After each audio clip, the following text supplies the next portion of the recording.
Just continue from where you're going because you're in a good flow. No, absolutely. Yeah, as we were speaking here.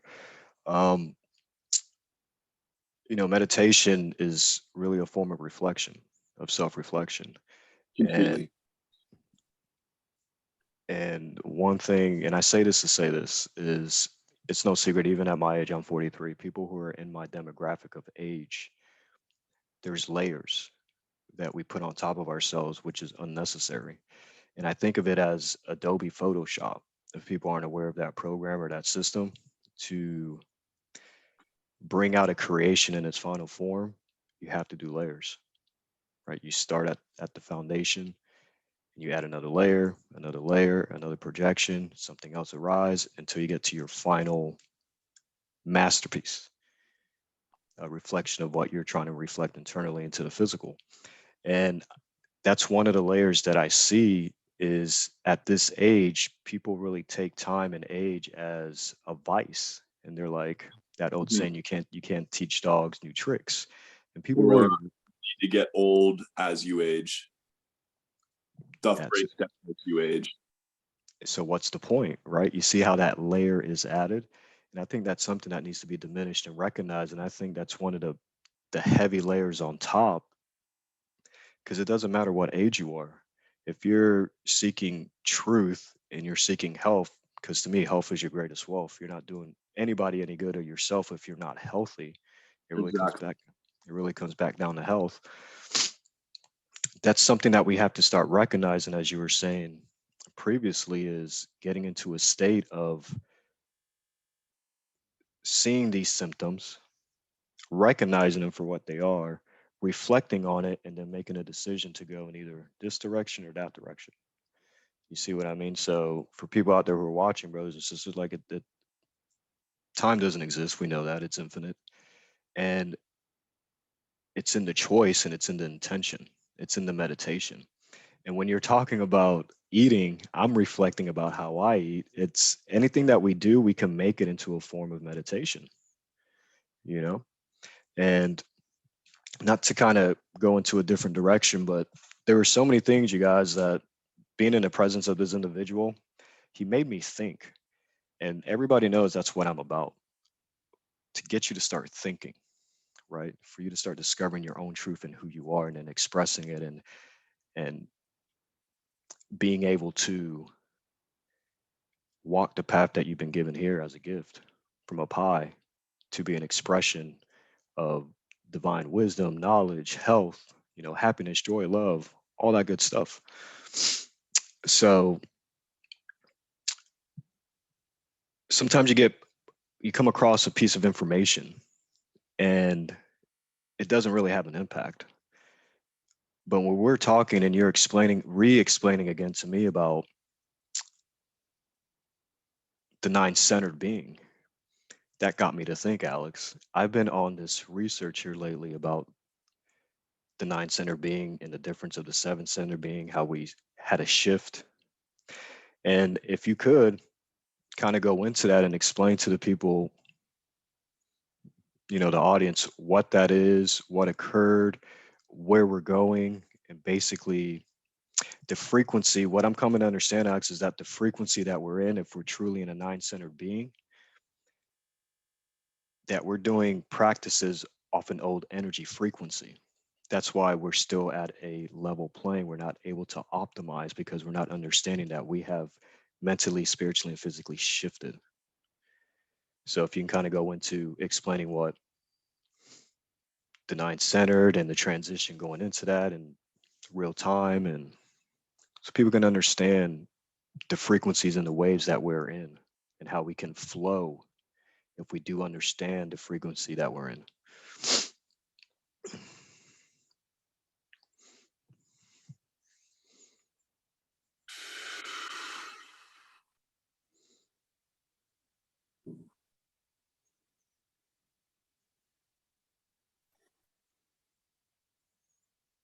In 1781, humanity passed through the 10th gate in Pluto, which brought individuals, not the collective, into the possibility of having a nine-centered blueprint. humanity as a collective will very shortly bloom into the full collective being nine-centered, where then individuals can set down resolutely as 13-centered. So for clarity, we have the 7 chakra centers, as people would normally do 1, 2, 3, 4, 5, 6, 7. Generally 7-centered, right? Well, 9-centered would be below 1, 2, 3, 4, 5, 6, 7. There's your 7 main, below being 8, above being 9. So you're connected to earth and sky energies, native tribes. So anybody who's watching who has Native American lineage or Eastern Taoist lineage, I mean, there's practice of earth and sky, grandfather sky, Pachamama. There's these anchor points for grander movement. These are people who've been cultures which have really integrated the 9-centered being. Well, 13 centers is these 9 plus 1, 2, and then both your feet, 10, 11, 12, 13. So the chakric spectrum, do you know what the word chakra means, Raf? Chakra to me, What does the word literally translate to? an energy portal of energy. Chakra translates to spinning disc or vortex. So vortexes and spinning discs are often portals. They are portals in the sense they're transition points from one place to another. The chakric paradigm, the 7 chakric system, when you have the capacity to operate 9, means you're going to be living a locked life. So in some way, you're always going to feel tweaked. You're always going to feel caged and like you're stuck. Because literally the being that could express can't, because it's blueprinted limited. It's like you have a computer made in 1999 operating today. People would be like, what is this hunk of junk? But it's not. It was the optimal thing back in the day. Right. And there's actually nothing bad about it. It's just in a more refined template, the microprocessing, the detail-oriented focus, and the resolution increases. So should the software. So this is currently where I'm at. There's a place in my body, my jaw, and in my face, and in my smile, and my spirit, where there's that movement coming through. But if you don't have the words to articulate it, how do you explain this? So think about these phenomenons that are going on when someone is going through something they don't know what it is, but yet they refuse to take on the dogma that they're sick, because sickness is a choice. Of course, illness is real, but sickness is a choice, in the same way that danger is real, but fear is a choice. So, you know, there's so much ability just to let things be low resolution. I refuse, because, you know, I'm high resolution type of being. And interestingly enough, what's coming through is when we say high vibe, we actually mean high resolution.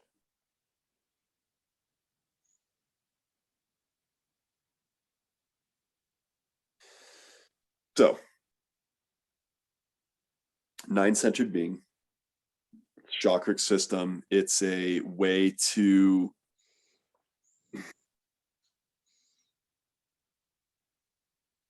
feel deeper, feel more articulate, and feel better.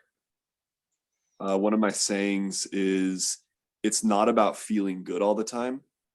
It's about feeling good with how you're feeling all the time. And this is the money shot. This is how I show up. Feeling good about currently feeling poorly. Like, again, English, it requires very delicate presence to be able to speak it articulately. Because to say I feel bad is literally to put a fog in between you and your feelings. But how to express that you feel good or you feel okay about the spaces that you don't feel that. So we're talking about a lexicon which incorporates meta speech. So you see how the 9 system is meta to the 7, and then the 13 is meta to the 9. So that means, as Albert Einstein says, you can't solve a problem from the same level of consciousness, but I'd rather say cognition than that which you created it. So that means the trauma area cannot be healed by the trauma level. It needs the internal physician, which is, call it the seed or the lotus in the mud. It comes out, and then out of that blooms a deeper level. It unfolds from within itself. So that it's interesting because 9 is held within 3. The grander is held within the lesser. So while I'm on this tangent, and bless your stillness, because that helps bring the channel in. Even notice as I'm speaking how much better the body feels. It's the concrescence and integration of fields. So that means since the grander is held within the minor or the lesser, this goes to the Tao Te teachings. The Tao Te teachings. That's a new one. That's a new one. The Tao Te teachings.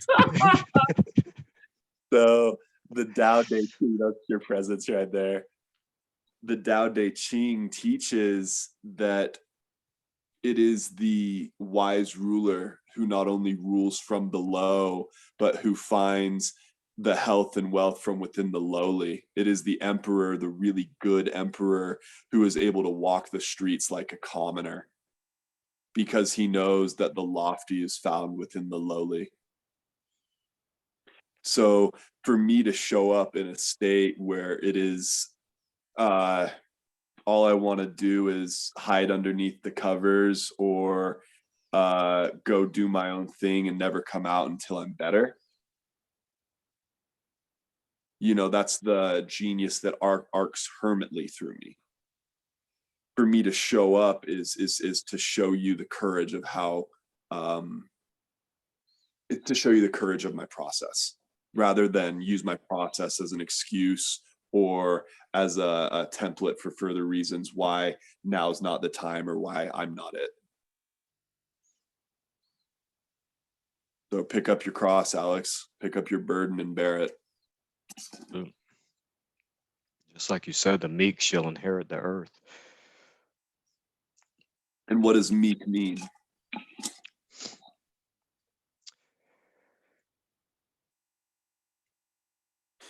Being present and aware that you're divinely being guided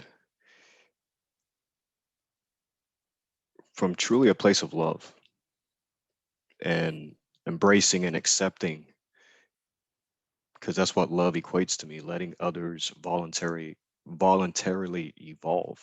So when you show up with that space and energy, which is so congruent in my path, anywhere I go, I show up with that, Right. and I will inherit the earth in that moment. Yeah. Because I'm coming from that place. So I'm not coming of a place of ego or look at me. It's okay. Recognizing the individual and knowing that they're just an extension of who we are, if we want to speak collectively. But that's what the meek means, just being humble.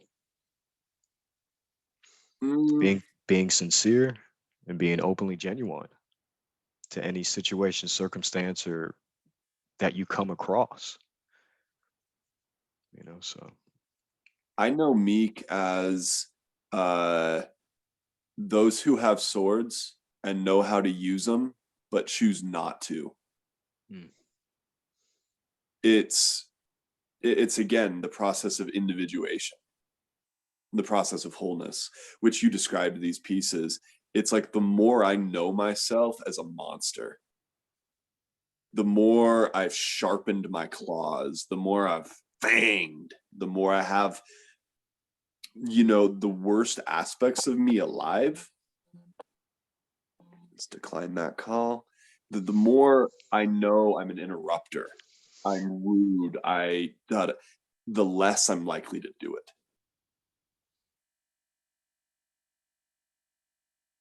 Because it is that who is unconscious of their own power is often the biggest abuser of power.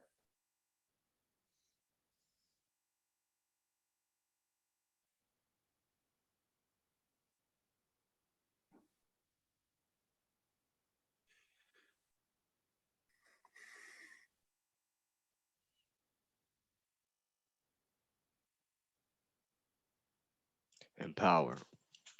What is power to you? Belongs with women, not men. Men aren't designed for it. So I remember we talked about this where I said power corrupts, and then absolute power corrupts absolutely. Not with women. With men, it absolutely does. Men aren't designed for power. We're force. Force blows women away. That's why they want to be near it. That's why they want a man of the force, not one who's forceful. Who is a force to be reckoned with, a force of nature.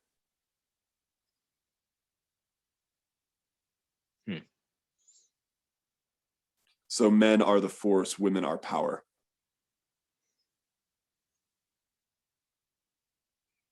And speaking on that, one thing I learned, and I learned so many things from you, is the breathing coming from a masculine and a feminine center. So if you can kind of elaborate.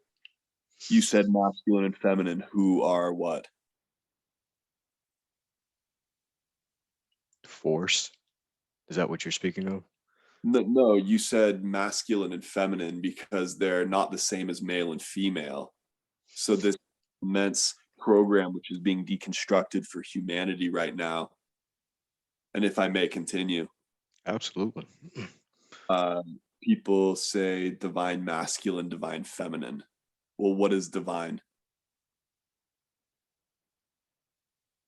If it's of ultimate transcendent value, what's ultimate, what's transcendent, what's value? So if we know what these words and their vibratory marker, if we see them, then we understand ultimate transcendent value means what's the word, what's the phrase in Latin?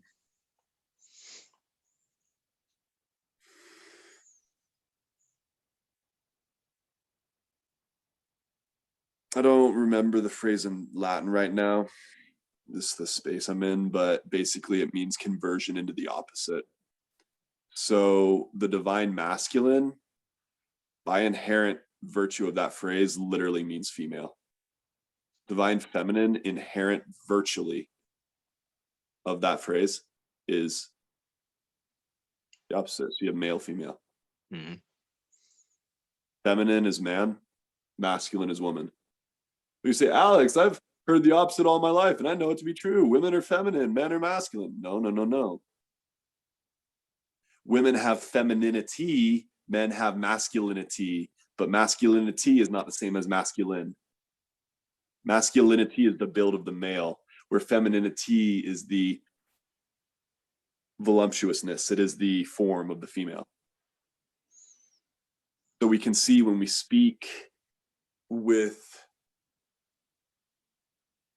mantra, mudra, tantra, and yantra all straighted together, how fucking delicious the communication sounds.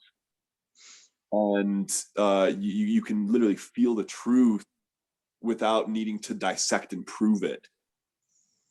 So it's call it verbal kinesiology, verbal muscle testing.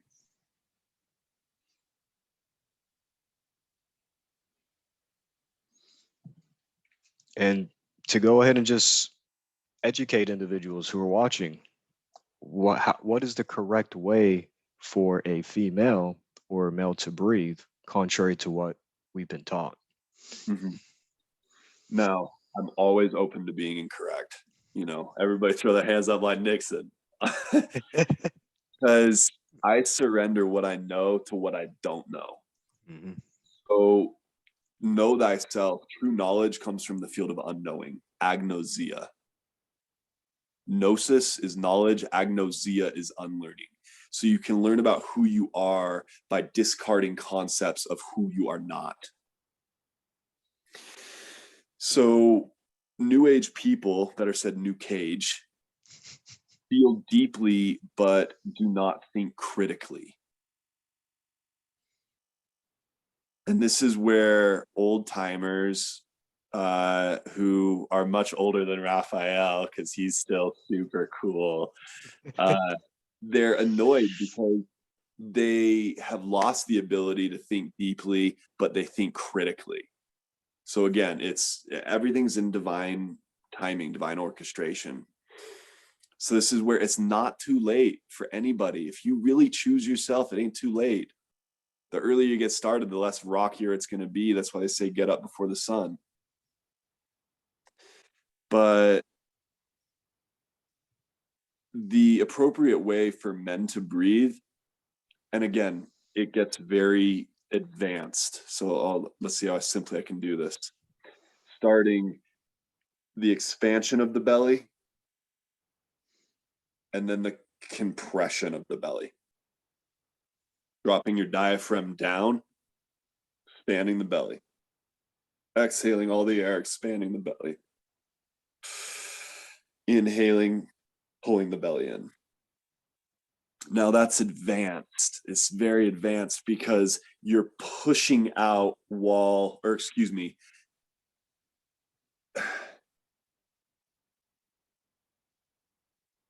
you're expanding while you're pulling in. And then you're pulling your belly in while you're pushing out. So if I take that level and just set it aside, because that's, a very advanced Qigong level. Simply for men, if you want to start, inhale, expand the belly. Exhale, push the belly in. Now, the next key is people say, take a breath. Can I take some of your time?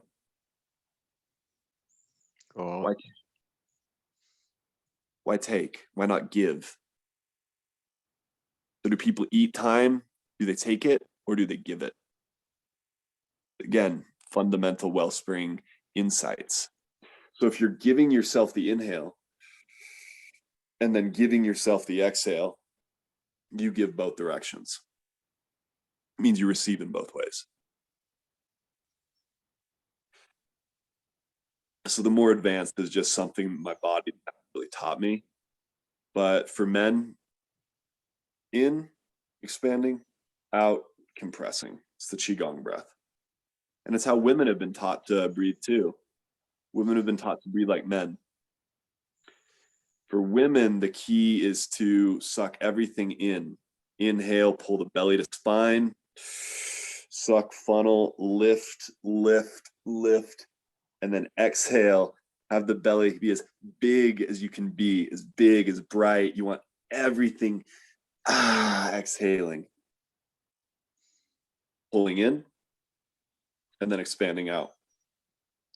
And if you look at intercourse, when two people are sitting on each other's laps together, if I breathe big and then she pulls in, she draws my essence, where then she expands and I breathe in her flower power. So it's the mystic union, and it works. And if it worked another way, it'd work another way. But heck, that's the way it works. I appreciate you explaining that, because that's something else I've been exercising. Because just like you said, we've been taught, not to say that it's incorrect, but there is a better way of breathing. The nature of it. The What's nature the of how someone breathes? Absolutely. And just like you're saying, the female breathes in through the yoni. And that was something that it was like an aha moment when we were talking. I was like, oh, this, like you said, when things, you don't need to explain something when the truth is just there. You It know what I is. mean? So, yeah, okay, well, the timer went, we got 10 minutes. Alex, this has been amazing. Yeah, at this point, let people know, you got any social medias? Is there any way if somebody wants to connect with you, talk with you, don't do any of that? Do you have? No social media. Everybody get off social media. Okay. Yeah, it's very important. You have Elon Musk tell people straight up, get off social media. And like, you follow this guy, it's like, there's probably something to it. So let me ask you, if somebody wanted to connect with you, do you have Yeah. email or? Yeah. My email, phone number, and website should be up by mid-June. Excellent. Very cool. Yeah. My phone number is 435-659-6904. And my email is mr.anderson1 @gmail. Perfect. So with this time closing here, I'm just going to give you the floor, Mr. Anderson, and any last words, anything on your heart, anything you want to express, you got it. Believe in yourself, have faith outside yourself.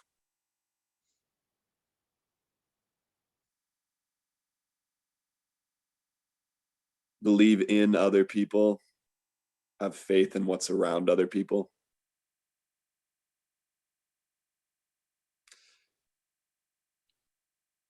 Placing our stock is of immense value. The most potent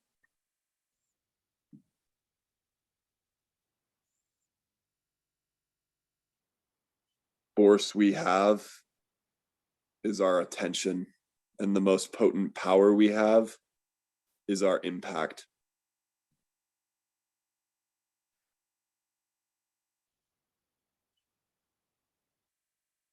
When an amazingly beautiful woman just walks into a room, everybody is impacted by her. Impact presence. The, again, most potent force is your attention. So that means 99 out of 100 people all look one way. The one person who doesn't look that way, what's he looking at? He's just standing there off in La La Land. He's in his own world. But you can see these things, and when, as you said, Raf, when the truth lines up, you just feel it. So I'm here in service of truth, love, and wisdom, first and foremost to myself, and then through myself for everybody. So my fundamental way is I do everything for myself in the service of everybody else. This is a teaching by Krishna, and it makes a whole lot of sense to me. It makes perfect sense. And especially with myself as a mirror. Well, what is a mirror? It's completely for itself in the service of everything else.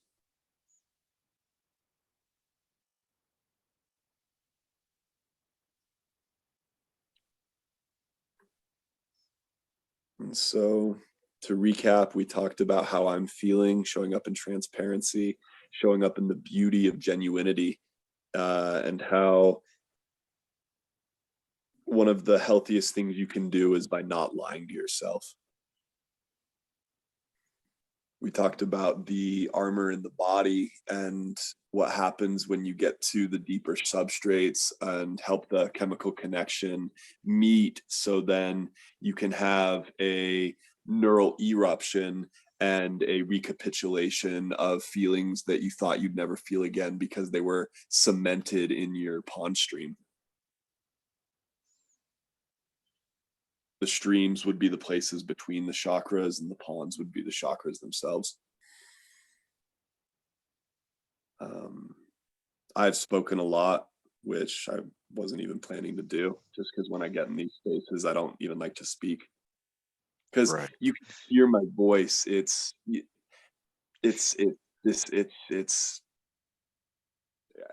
not, which is of more annoyance to me probably than anybody else.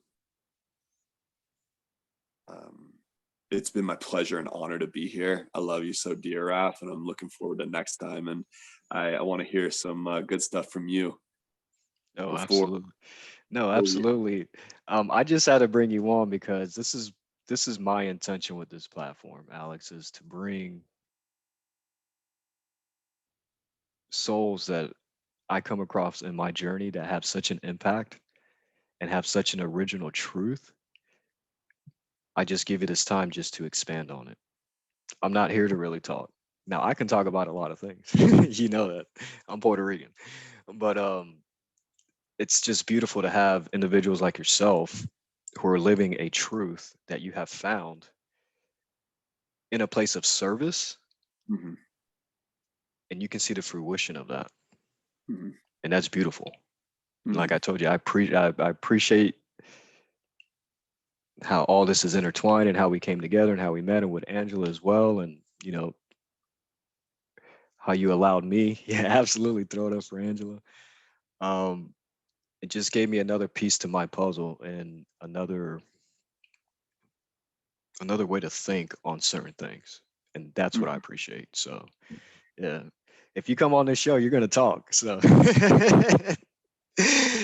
but next time, yeah, we'll get into a little bit more. I definitely want to have you back. um Time is running out. There's some other things I wanted you to kind of elaborate on. It's the Yemming Stone, which is something that I got put onto.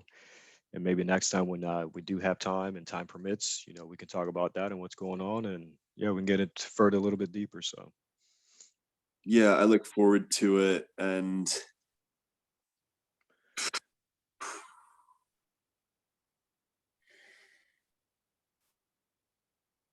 the more articulate you get, the more you realize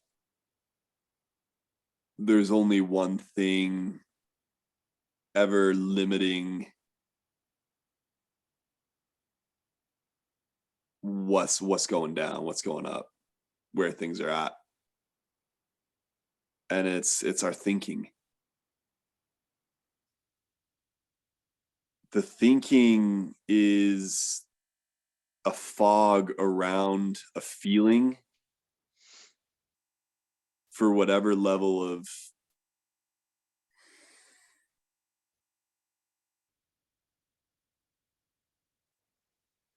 repugnancy it sees of itself.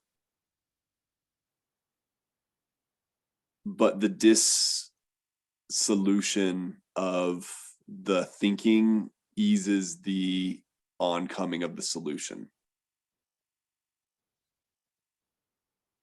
Man, Alex, I got to go listen to that again. I had to take a breath on that one.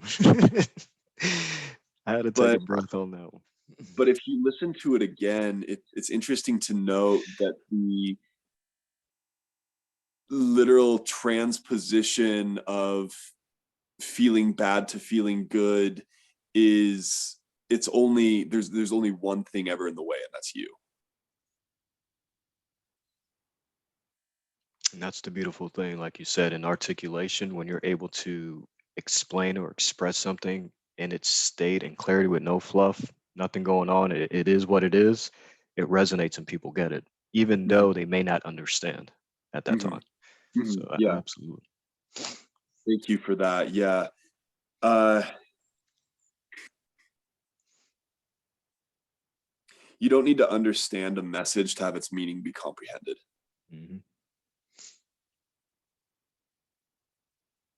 So with all the beauty and strength to the rest of the month of May for you, and the flow through the movement after this next full moon we have here on the 15th, 16th. It is Friday the 13th, and this is a brilliant day where the prayer is